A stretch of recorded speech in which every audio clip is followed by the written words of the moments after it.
Salut à tous, c'est Max de la Zone PFC, bienvenue sur votre chaîne YouTube 100% dédiée au Paris FC. Aujourd'hui, vidéo Actu PFC, les vidéos où je te présente l'actualité du Paris FC en moins de 5 minutes. Mais avant que la vidéo ne commence, n'hésite pas à t'abonner à la chaîne si le contenu te plaît et que tu souhaites en apprendre plus sur l'actualité du Paris FC. Mets-moi un petit j'aime pour m'encourager et encourager le référencement, et surtout dis-moi ce que tu penses de l'actualité du Paris FC en commentaire. Allez, c'est parti pour la vidéo.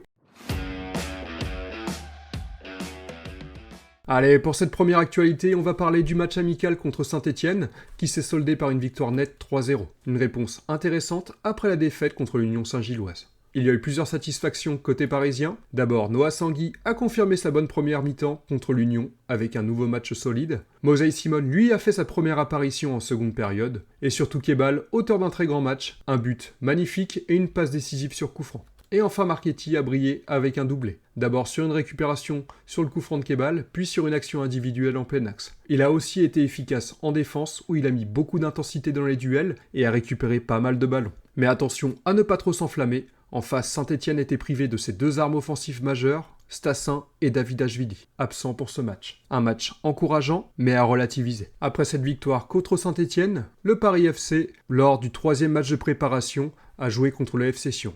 Et nouvelle victoire pour le Paris FC 3-1.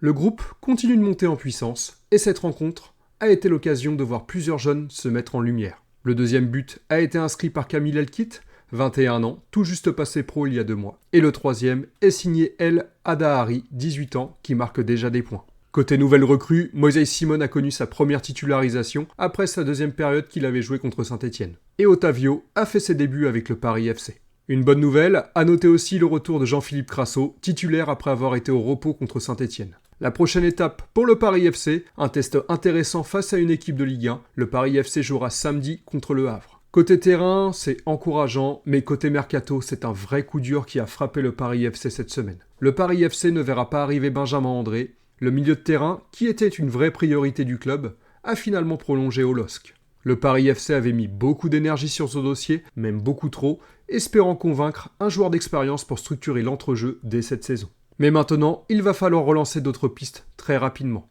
Le club a promis 8 recrues cet été, et pour l'instant, seulement 3 ont signé. Il reste encore 5 postes clés à aller chercher, il nous faut un latéral droit, un milieu de terrain d'expérience, un buteur d'un très bon calibre, du style de Stassin ou Mikotadze, un attaquant excentré à droite, et un gardien numéro 2 pour suppléer Oben Nkambadio. Il nous reste à peine plus d'1 mois pour y parvenir. Le mercato va devoir s'accélérer de manière significative dans les prochaines semaines si le Paris FC veut avoir une équipe compétitive pour commencer la Ligue 1. Après l'échec du dossier Benjamin André, le Paris FC recherche toujours un profil offensif capable de faire la différence. Le club parisien se serait tourné vers Mohamed Bayo, attaquant guinéen du LOSC, aujourd'hui mis à l'écart par Lille. L'idée, un prêt d'1 an avec prise en charge partielle du salaire par le club. Donc c'est vraiment ce qui correspond à la logique sportive du Paris FC. C'est un profil assez intéressant, Bayo quand même. Il fait 1m88, c'est un profil puissant, capable de jouer en pivot avec de l'expérience en Ligue 1. C'est une belle opportunité pour un club en quête d'un profil compétitif sans exploser le budget.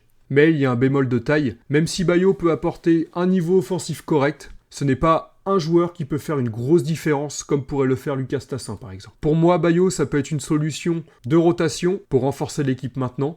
Mais le Paris FC, s'il veut être ambitieux et viser haut, viser environ la 10e place en Ligue 1, il nous faut un buteur du calibre de Lucas Tassin ou d'Ablin. Quelqu'un qui peut vraiment faire la différence, surtout dans les gros matchs. Un joueur capable de porter l'attaque du Paris FC. Et côté rumeur mercato, mais cette fois-ci côté défense, le Paris FC s'est mis d'accord avec la Real Sociedad pour le transfert d'Amari Traoré. Montant de l'opération, environ 3,5 millions d'euros, ce qui reste raisonnable pour un joueur de cette expérience. Mais le Paris FC devra d'abord se mettre d'accord avec le joueur avant son arrivée. Traoré, c'est un leader exemplaire et expérimenté. Le club parisien voit en lui un vrai cadre capable de fédérer un vestiaire et d'apporter de la rigueur. C'est le capitaine emblématique de Rennes, il a vraiment énormément apporté au collectif et en 2023-2024, il avait joué 40 matchs avec la Real Sociedad, dont un bon parcours en Ligue des Champions jusqu'en 8e de finale. Mais le point négatif de Zossier, c'est que c'est vraiment un pari. Traoré aujourd'hui a 33 ans et il sort d'une saison qui est très compliquée.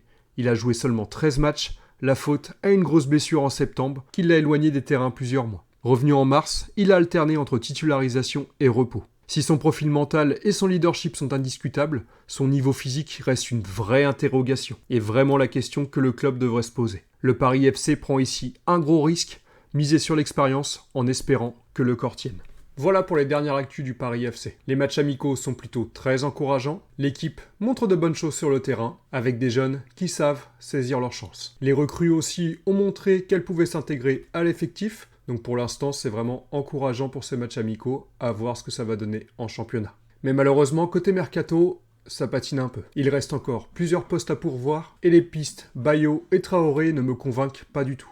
Bayo, pourquoi pas en prêt, mais il faudra vraiment recruter un vrai buteur si on veut viser assez haut. Traoré, c'est un très bon joueur avec beaucoup d'expérience et de leadership, mais malheureusement son âge et sa blessure récente m'inquiètent un petit peu. Je sais pas quel niveau physique il va retrouver, et est-ce qu'il sera assez performant. Bref, il y a encore du boulot pour construire un effectif compétitif, capable de viser la 10-12e place en Ligue 1.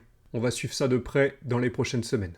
Voilà, c'était tout pour la vidéo d'aujourd'hui. Si le contenu te plaît et que tu souhaites en apprendre plus sur l'actualité du Paris FC, abonne-toi à la chaîne, ça m'aidera énormément. Mets un petit j'aime pour encourager le référencement et pour m'encourager, et surtout mets-moi en commentaire ce que tu penses de l'actualité du Paris FC en ce moment.